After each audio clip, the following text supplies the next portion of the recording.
Hosanna hosanna hosanna ministries వారు నిర్వహించు నూతన సంవత్సరపు ఆరాధన 2023 డిసెంబర్ 31వ తేదీ ఆదివారం రాత్రి 8 గంటల నుండి. స్థలం hosanna Mandir, Chintalakatta road, Yanamalakuduru, Vijayawada.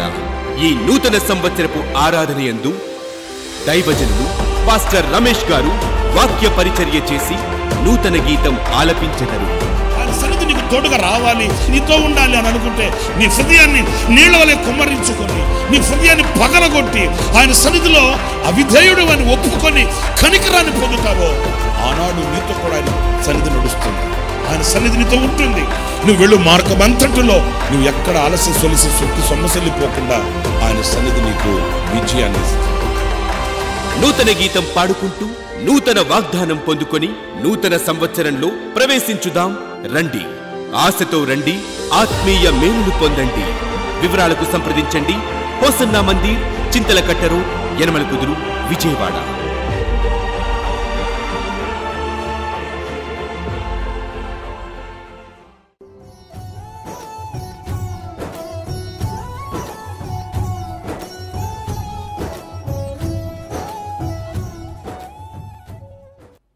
Praise the lord. ప్రభు అయిన యేసుక్రీస్తు నామములో మీ అందరికీ మా హోసన్నా మినిస్ట్రీస్ తరపున హృదయపూర్వకమైన వందనాలు. ప్రియులారా, ఈ అనుదిన కృప మీ ఆధ్యాత్మికమైన జీవితానికి ఎంతో క్షేమాభివృద్ధిని కలిగిస్తుందని, వాక్య ధ్యానము వలన దేవుని సన్నిధిలో దైవ ప్రత్యక్షతను పొందుకోవడానికి దోహదపడుతుందని నేను విశ్వసిస్తున్నాను. మీ అందరి కొరకు ప్రభు సన్నిధిలో ప్రార్థిస్తున్నాను. ఇది ఇంకా అనేకులకు చేరువ కావాలని, ఈ క్లుప్త సందేశాలు అనేకుల ఆధ్యాత్మికమైన జీవితానికి ఆశీర్వాదకరంగా మలచబడాలని నేను కోరుకుంటూ నేను మీకు తెలియపరుస్తున్నాను.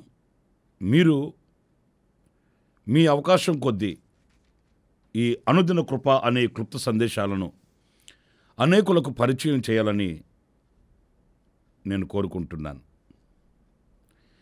ఈ పూట పరిశుద్ధ గ్రంథంలో నుండి ఓ చక్కటి మాట మనం చదువుదాము. యోహాను రాసిన 3వ పత్రిక 1వ అధ్యాయం 2వ వాక్యంలో మనం గమనించినప్పుడు, నీ ఆత్మ వర్ధిల్లుచున్న ప్రకారము నీవు అన్ని విషయములలోనూ వర్ధిల్లుచు సౌఖ్యముగా ఉండవలెనని ప్రార్థించుచున్నాను. చూడండి, వాక్య భాగంలో నీ ఆత్మ వర్ధిల్లుచు ఉన్న ప్రకారం నీవు అన్ని విషయములలో వర్ధిల్లాలి, ఎదగాలి అనేది దైవ సేవకుని హృదయంలో ఉన్న వాంఛ. మనము కొంత మట్టుకు ఎదుగుతాము, వర్ధిల్లుతాము. ఆ తర్వాత మనలో ఒక సంతృప్తి కలుగుతుంది. నేను భక్తి కలిగిన వాడిని, దేవుని సన్నిధిలో ఆనందిస్తున్నాను, ఆశీర్వదించబడ్డాను, కృప కలిగింది, కృప పొందుకున్నాను. ఇలా కొన్నిటితో మనం ముడిపడి సంతృప్తి చెందిపోతూ ఉంటామండి. కానీ దేవుని వాక్యాన్ని మనం గమనించినప్పుడు క్రీస్తుకు కలిగిన సమానమైన సంపూర్ణత మనకు కలిగే అంతవరకు మనం ఎదుగుతూనే ఉండాలి.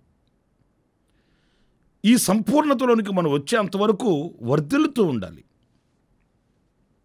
దేవుని వాక్యంలో మనం గమనిస్తాము, అతడు మిక్కిలి గొప్పవాడగు వరకు యెహోవా అతనిని వర్ధిల్ల చేసెను అనే వాక్యాన్ని మనం చదువుతాము. ఈ సంపూర్ణతకు మనం చేరే అంతవరకు కూడా ఈ ఎదిగే అనుభవం కానివ్వండి, ఈ వర్ధిల్లే అనుభవం కానివ్వండి, మనం ఎప్పుడు కూడా వీడనాడకూడదు అనేది మనం గమనించాలి.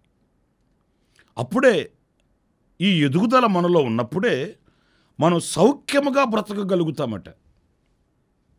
ఈ రోజున మనం దేవుని మందిరానికి వెళుతున్నా, బైబిలే చదువుతున్నా, పాటలే పాడుతున్నా, సౌఖ్యంగా మనం ఎందుకు బ్రతకలేకపోతున్నాము అని అంటే, ఈ సౌఖ్యమైన జీవితానికి సంబంధించిన ఆధ్యాత్మికమైన ఎదుగుదల మనలో లేకపోయినందువలన. ఓ మాట చెప్పనా, సంవత్సరాలు గతించిపోతున్నాయి. ఒక సంవత్సరం తర్వాత మరొక సంవత్సరం, ఓ సంవత్సరం తర్వాత మరొక సంవత్సరం దాటి వెళుతున్నాయి. ఇంచుమించుగా మనం సంవత్సరాంతంలోకి వచ్చేసాం.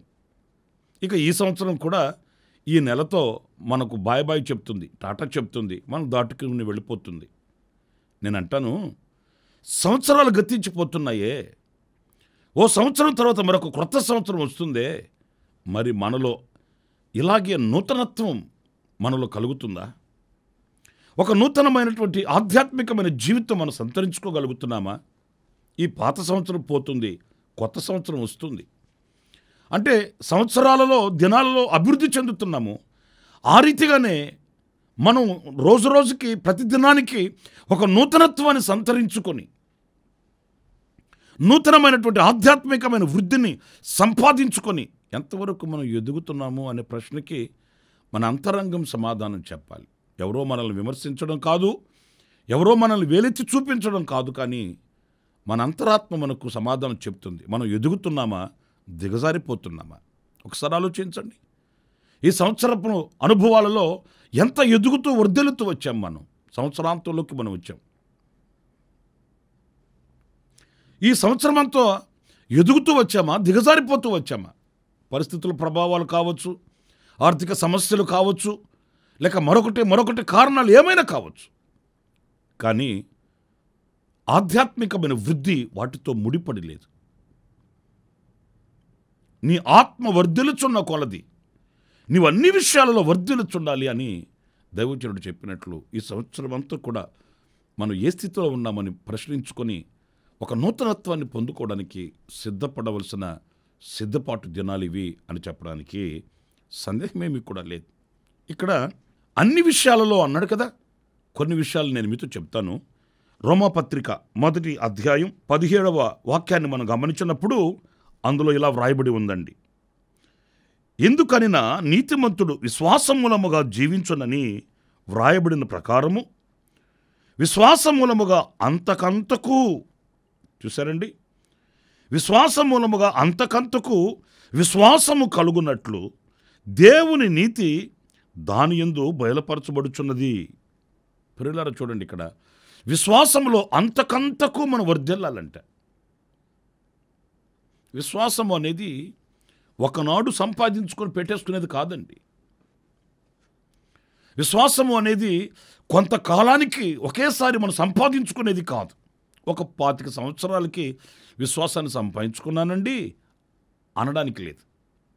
ఒక 10 సంవత్సరాలకి విశ్వాసాన్ని కూడగట్టుకున్నాను, మూటగట్టుకున్నానండి అనేదానికి లేదు. ఏనాటికి ఏ విషయానికి ఆ విషయం, ఏనాటికి ఆనాడు విశ్వాసాన్ని మనం పెంచుకోవాలి, పొందుకోవాలి, విశ్వాసమందు బలపరచబడాలి.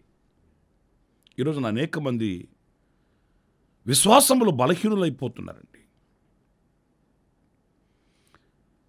అంటే క్రీస్తులో జీవించే జీవితపు దినాలు అధికమయ్యే కొద్దీ, అంటే మన పరిభాషలో మనం మాట్లాడుకోవాలంటే మనకు అర్థమయ్యే బాణిలో సీనియారిటీ పెరిగే కొద్దీ సిన్సియారిటీ తగ్గిపోతుందండి. సీనియారిటీ పెరిగే కొద్ది విశ్వాసంలో బలహీనులమైపోతున్నామండి. కావాలంటే చూడండి, అప్పుడప్పుడే ప్రభువుని నమ్ముకున్న వాళ్ళు చాలా విశ్వాసంగా ఉంటారండి. మనం కూడా ఆ కోవకు చెందిన వాళ్ళమే. మనం ప్రభువుని నమ్ముకున్న రోజుల్లో ఎంతో విశ్వాసంగా ఉన్నాం. విశ్వాస సంబంధమైన బ్రతుకును ప్రత్యక్షపరచము. మనలో ఉన్న విశ్వాసం గొప్ప కార్యాలు చేయగలిగింది, గొప్ప కార్యాలు అనుభవించేటట్లు సహాయపడింది. కానీ ఇప్పుడు ప్రభువుని నమ్ముకొని చాలా కాలం అయిపోయింది. మనం ప్రభువులో ఉన్న అనేక విషయాలు మనం తెలుసుకుంటున్నాము, కానీ ఆ మొదటి దినములలో ఉన్న విశ్వాసం మాత్రం ఈరోజు కనిపించట్లేదు. అందుకే నా ప్రియమైన సహోదరులారా, పేతురుని ప్రభు గద్దిస్తూ అన్నాడు, అల్పవిశ్వాసి అన్నాడు. అల్పవిశ్వాసి అంటే అర్థం ఏంటంటే లేక కాదు, విశ్వాసం ఉంది. ఎంత ఉంది అని అంటే సరిపడా అంత లేదు, అల్పంగా ఉంది. విశ్వాసం లేనివాడైతే విశ్వాసం లేనివాడా అని అనుండేవాడు. లేక కాదు, ఉంది. ఎంత ఉంది అని అంటే నామకావాస్తిగా, నేను విశ్వాసం అంటే విశ్వాసని. చర్చికి వెళ్తున్నావా, వెళ్తున్నాను. పాటలు పాడుతున్నావా, పాడుతున్నాను. కానుకిస్తున్నావా, ఇస్తున్నాను. మరి పండగ చేస్తావా, బాగా చేస్తాను. ఇంతేగాని విశ్వాస సంబంధమైన బ్రతుకుల్లో ఉండవలసిన ఆ అభివృద్ధిని కనుపరచలేకపోవడం అండి.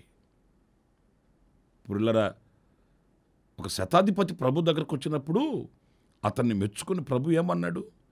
ఇశ్రాయేలీయులలో కూడా ఇంతటి విశ్వాసాన్ని నేను చూడలేదు అన్నాడు. ఇశ్రాయేలీయులలో అంటే వాళ్ళెవరు?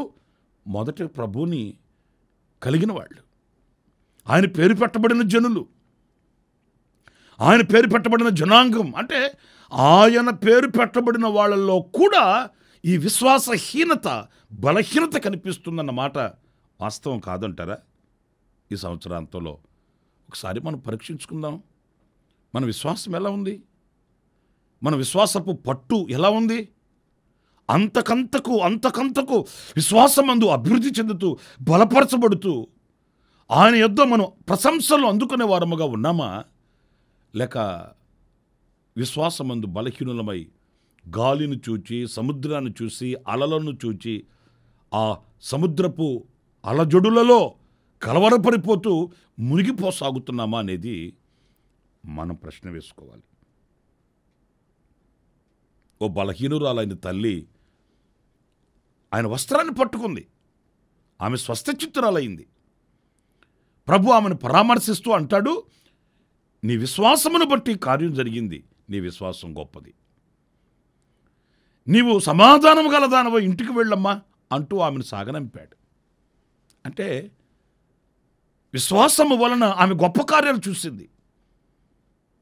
మరి ఈ రోజున మనం ఎందుకు గొప్ప కార్యాలు చూడలేకపోతున్నామండి? ఈ సంవత్సరం రోజుల్లో ఎన్నో విషయాల నిమిత్తమై మనం ప్రార్థన చేస్తూ వచ్చాం. ఈ సంవత్సరం రోజుల్లో ఎన్నో విషయాలు కన్నీళ్లు కారుస్తూ వచ్చాం. సంవత్సరాంతంలోకి వచ్చేసాం, కార్యాలు మాత్రం అలాగే నిలిచిపోతున్నాయి. కార్యాలు మాత్రం మనం సఫలమవడం చూడలేకపోతున్నాము. ఎందుకని? ఆనాడు చేసిన దేవుడు ఈరోజు ఎందుకు చేయట్లేదు? ఆనాడు అద్భుతాలు చేసిన దేవుడు ఈ రోజున మనకెందుకు అద్భుతాలు చేయట్లేదు అని అంటే, ఆయన చేయక కాదు, మనము విశ్వసించలేక. ఆనాడు మనకున్న విశ్వాసం ఈనాడు మనం కోల్పోయాము. అందుచేత ఆ దీవెనకరమైన అద్భుతాలని మనం చూడలేని గుడ్డివాళ్ళమైపోతున్నామండి. గనుక నా ప్రియులారా, విశ్వాసమందు అంతకంతకు మనము వర్ధిల్లాలని ఇదిగో వాక్యం అంతకు ఈ పూట హెచ్చరిస్తుంది. మరొక మాట నేను మీతో చెప్తాను. అదేంటంటే 84వ కీర్తన 7వ చరణాన్ని మనం గమనించినప్పుడు, ఈ 84వ కీర్తన 7వ చరణంలో ఓ చక్కటి మాట. అదేంటంటే, వారు నానాటికి బలాభివృద్ధి నొందుచు ప్రయాణము చేయుదురు, వారిలో ప్రతివాడును సియోనులో దేవుని సన్నిధిని కనబడును. ప్రియులారా, చూడండి, వాక్య భాగంలో బలాభివృద్ధి అంటే మనం నానాటికి బలమునందు అభివృద్ధి చెందాలండి. ఎప్పుడైతే ఈ బలాభివృద్ధి మనకు కలుగుతుందో, బలములో అభివృద్ధి మనం పొందుకోగలుగుతామో, ఈ బలాభివృద్ధి పొందిన ప్రతివాడు సియోనులో దేవుని సన్నిధిలో కనబడుతాడట. ఇక్కడ మరొక మాట నేను మీతో చెప్పనా? ఈ బలాభివృద్ధి పొందని బలహీనుడైన వాడు ఆయన సన్నిధిలో నిలబడలేడు, కనబడలేడండి. ఒకవేళ ఎంతో కాలం నుంచి క్రైస్తవ లోకంలో బ్రతుకుతూ ఉండవచ్చు, క్రైస్తవునిగా పరిగణించబడుతూ ఉండవచ్చు, కానీ ఎన్నాళ్ళు క్రైస్తవునిగా ఉన్న బలమును పొందని క్రైస్తవుడమే అయితే, బలము లేని క్రైస్తవులమే అయితే మనం ఆయన సన్నిధిలో కనబడలేమండి, మనం ఆయన సన్నిధిలో నిలవలేమండి, మనం ఆయన సన్నిధిలో ఆయన ముఖము చూడలేమండి. అందుకే వాక్యంలో మనం చదువుతాము, క్రీస్తు యేసు ఎదుట నిలుచుటకు శక్తిగల వారు మగుటకు ఎడతెగక ఎల్లప్పుడూ ప్రార్థన చేయుడు అని వాక్యం మనం చదువుతాం. ఆయన ఎదుట మనం నిలవాలి, ఆయన ముఖం మనం చూడాలి, ఆయన ముఖ దర్శనం మనం చేయగలగాలి అని అంటే మనం నానాటికి బలాభివృద్ధి చెందాలట. అంటే నేను చెప్పేది శరీర సంబంధమైన బలం కాదండి. ఈ శరీర సంబంధమైన బలం, శరీర సంబంధమైన ఆహారాన్ని మనం భుజిస్తే మనకు కలుగుతుంది. ఆత్మ సంబంధమైన బలం, ఆత్మ సంబంధమైన వాటిల్ని మనం భుజించాలి, మనం అనుభవించాలి. ఈ ఆత్మ సంబంధమైన వాటిని మనం అనుభవించినప్పుడు ఆత్మలో మనకు బలము కలుగుతుంది. ఆనాడు మనం స్థిరులుగా ఉండగలుగుతాము, కదలని వారుగా ఉండగలుగుతామండి. చూడండి, చెట్టు ఉంది, చెట్టు నాటబడి ఫలిస్తుంది. అది గాలికి కదలదండి. ఒకవేళ జడివానలే కురిసినా, పెను తుఫానులే వచ్చినా ఆ చెట్టు కదలక ఉంటుంది. ఎందుకంటే అది నాటబడింది కనుక, బలాన్ని పొందుకుంది కనుక. వేళ్ళు లోపలికి వెళ్ళాయి, ఆ సారాన్ని పీల్చుకున్నాయి, బలము కలిగింది. ఆ బలము కలిగింది భద్రంగా అక్కడే ఉంటుంది. కానీ వర్షం వచ్చింది, తుఫాను వచ్చింది, గాలి కొట్టింది అని ఆ స్థానాన్ని విడిచి, ఆ స్థలాన్ని విడిచి మరొక స్థలానికి వెళ్ళదే. మరి చెట్టు బలము కలిగింది కనుక అలా ఉంది. మరి పొట్టు గాలి కొట్టింది అనుకోండి, ఎటు వెళ్ళిపోద్ది. చెట్టులా పొట్టు కాదండి. ఎందుకంటే దానికి బలహీనమైనది కనుక ఈ పొట్టు చిన్న గాలికి కూడా ఎగిరిపోతుంది. ప్రియులారా, నేను ఇలా మాట్లాడుతున్నానని మీరు మరలా భావించకండి. మనం చెట్టు వల్లే బలాన్ని పొందుకోవాలి, కానీ పొట్టు వల్లే మనం ఉండకూడదండి, బలహీనులమై ఉండకూడదండి. ఎందుకంటే ఎవరిని మృంగుతున్నానని గర్జించు సింహము వలె సాతానుగాడు తిరుగుతున్నాడు. వాడి అగ్నిబాణాలకి మనం తట్టుకోగలగాలి, వాడి అగ్నిబాణములను మనం ఎదిరించగలగాలి. సాతానుని జయించగలిగిన బలవంతులము మనం కావాలి. అలాంటి వాళ్లే ఆయన సముఖములో, సియోనులో, ఆయన సన్నిధిలో కనబడేది. అయ్యా, నేను క్రైస్తవుడిని, క్రైస్తవ కుటుంబంలో పుట్టి పెరిగాను అంటే ఆయన పరలోక రాజ్యానికి మనల్ని ఏమి ఆహ్వానించి తీసుకుని వెళ్ళడండి. మనలో సాతానుని జయించగలిగిన బలము కావాలి. అందుకే వాక్యంలో దైవజనుడు యోహాను రాస్తాడు, యవనులారా మీరు బలవంతులు, మీరు సాతానుని ఎదిరించిన వాళ్ళు, సాతానుని జయించిన వాళ్ళు అంటాడు దైవజనుడు. అలాంటి బలము మనం ప్రతిదినము పొందుకోవాలి. చూడండి, ఒక వ్యక్తి ఎదుగుతూ ఉన్నప్పుడు అతనిలో బలం కనబడుతుంది. చిన్నపిల్లవాడిగా ఉన్నప్పుడు ఉన్న బలము వేరు, యవ్వన వయసులో ఉన్నప్పుడు ఉన్న బలము వేరు, ఇంకాస్త పెద్దవాడైనప్పుడు కలిగే బలము వేరు. ఇలా బలంలో మార్పు కనిపిస్తుంది. అలాగే ఆధ్యాత్మికంగా కూడా మనం ప్రభువుని నమ్ముకున్నప్పుడు వేరు, ఆ తరువాత ప్రభులో ఎదుగుతున్నప్పుడు, ఆయనలో స్థిరపరచబడినప్పుడు, ఇలా ఆ బలాన్ని మనం అభివృద్ధి కలిగిన వారమై, బలాభివృద్ధి కలిగిన వారమై మనం నడిపించబడాలి. అప్పుడే సౌఖ్యంగా బ్రతకగలుగుతామట. నువ్వు అన్ని విషయాలలో వర్ధిల్లుతూ సౌఖ్యముగా ఉండవలెనని. ఈరోజున నా ప్రియులారా, మనం ఎంతవరకు ఆధ్యాత్మికమైన బలాన్ని పొందుకొని ఎదుగుతున్నాము అనేది మనం ప్రశ్న వేసుకోవాలి. ఇంకొక మాట కూడా నేను మీకు జ్ఞాపకం చేస్తాను. అది పరిశుద్ధుడైన పౌలు కొరింథీ సంఘానికి రాసిన 2వ పత్రిక 3వ అధ్యాయం 18వ వాక్యాన్ని నేను చదువుతున్నానండి. మనమందరము ముసుకులేని ముఖముతో ప్రభు యొక్క మహిమను అద్దము వలె ప్రతిఫలింప చేయుచు మహిమ నుండి అధిక మహిమను పొందుచు ప్రభువగు ఆత్మచేత ఆ పోలికగానే మార్చబడుచున్నాము. పిల్లలు చూడండి, ఇక్కడ మహిమ నుండి అధిక మహిమకు అంటే మనలో ఈ అభివృద్ధి కలగాలి.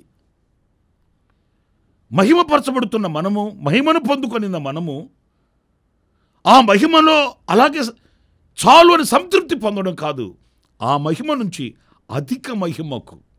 ప్రియమైన దేవుని బిడ్డలారా, క్రైస్తవుని జీవితం యొక్క అనుభవం ఏంటంటే ఆ అధికమైన మహిమ.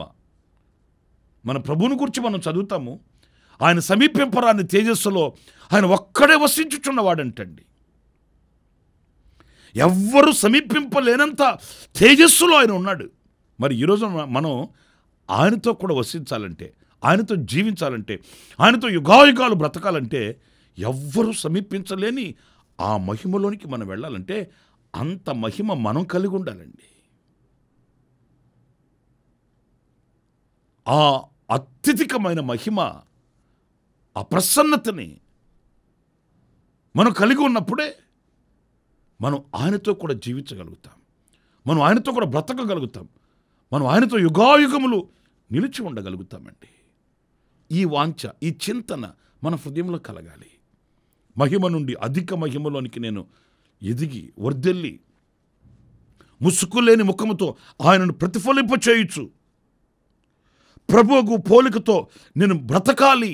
ఆయన సౌందర్యమైనటువంటి ఆయన ముఖదర్శనాన్ని నేను కలిగిన వాడనే ఉండాలన్న కోరిక, ఆ వాంఛ, ఆ తృష్ణ మన హృదయంలో కలగాలి. ఈ సంవత్సరంలో మనం ఎలా నడిపించబడ్డామో మనం ఒక్కసారి జ్ఞాపకం చేసుకొని ఈ సంవత్సరాంతంలోనైనా ఆ అధిక మహిమలోనికి మనం దాటేటట్లు, ఆయన ముఖమును ప్రతిఫలింప చేసేటట్లు, ఆయన పోలికగా మనం మార్చబడినట్లుగా మనం ఒక ఆశ కలిగి ప్రార్థన చేసుకుందాము. ఈ ఆధ్యాత్మికమైనటువంటి వృద్ధిని ఈ సంవత్సరాంతంలో ఒక్కసారి మనం పరిశీలించుకొని బలాభివృద్ధిని పొందుదాము. ఆయన మహిమ కలిగిన రాకడ కొరకు మనం సిద్ధపరచబడతాం. 3 విషయాలు నేను మీతో చెప్తూ వచ్చాను. విశ్వాసమందు మనం అభివృద్ధి చెందాలి. 2, బలాభివృద్ధి మనం చెందాలి. 3, మహిమ నుండి అధిక మహిమలోనికి మనం దాటాలి, అభివృద్ధి చెందాలని మనం ధ్యానిస్తూ వచ్చాము. అలాంటి అనుభవాల్ని ప్రభు మనకు అనుగ్రహించినట్లుగా మనసు తెరచి ప్రభు సన్నిధిలో ప్రార్థన చేసుకుందాం. మహోన్నతుడైన తండ్రి, జీవాధిపతి అయిన ప్రభువా, మీకు వందనాలు.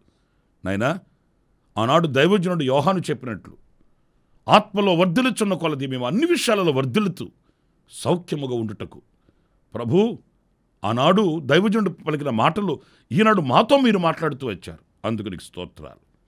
మా బ్రతుకులలో ఈ సంవత్సరాంతంలో మమ్మల్ని మేము విమర్శించుకొని, పరిశీలించుకొని, పరీక్షించుకొని విశ్వాసమందు, బలమునందు, మహిమయందు మేము ఎలా ఉన్నామనే పరిశీలన మాకు కలిగేటట్లు మాకు మేలుకొలుపును కలిగించినందుకు శిరస్సు వంచి నమస్కరిస్తూ మాలో ఆ నూతనత్వాన్ని మేము సంతరించుకోవాలని ఆశించి ప్రార్థిస్తున్నాము. తగు కృపని మీరు మాకు అనుగ్రహించమని, ఈ మాటలు వినిన ప్రతి బిడ్డను, వారి కుటుంబాలను ఆశీర్వదించమని యేసు నామములో ప్రార్థించి వేడుకొనుచున్నాను తండ్రి. ఆమేన్, ఆమేన్. ప్రభు మిమ్మల్ని ఆశీర్వదించి దీవించునుగాక. ఈ దినం జన్మదిన శుభవేడుకలు జరుపుకుంటున్న మీ అందరికీ నా దేవుని సన్నిధి తోడుగా ఉండుగాక. కన్నీళ్లలో ఉన్న కుటుంబాలకి నా దేవుని ఆదరణ, విడుదల ప్రభు అనుగ్రహించునుగాక. తప్పనిసరిగా ఈ అనుదిన కృపాన్ని, కృప్త సందేశాలని అనేకులకు పరిచయం చేయండి. ఈ ఛానల్ని సబ్స్క్రైబ్ చేసుకోనండి. నా దేవుని సన్నిధి మీకు తోడు ఉండుగాక. ఆమేన్. ప్రతి దినము ఈ అనుదిన కృపాను సందేశాల కొరకు, ఇంకా మరిన్ని ఆత్మ సంబంధమైన సందేశాల కొరకు ఈ మా యూట్యూబ్ ఛానల్ ని సబ్స్క్రైబ్ చేసుకోండి. Pastor Ramesh, hosanna ministries.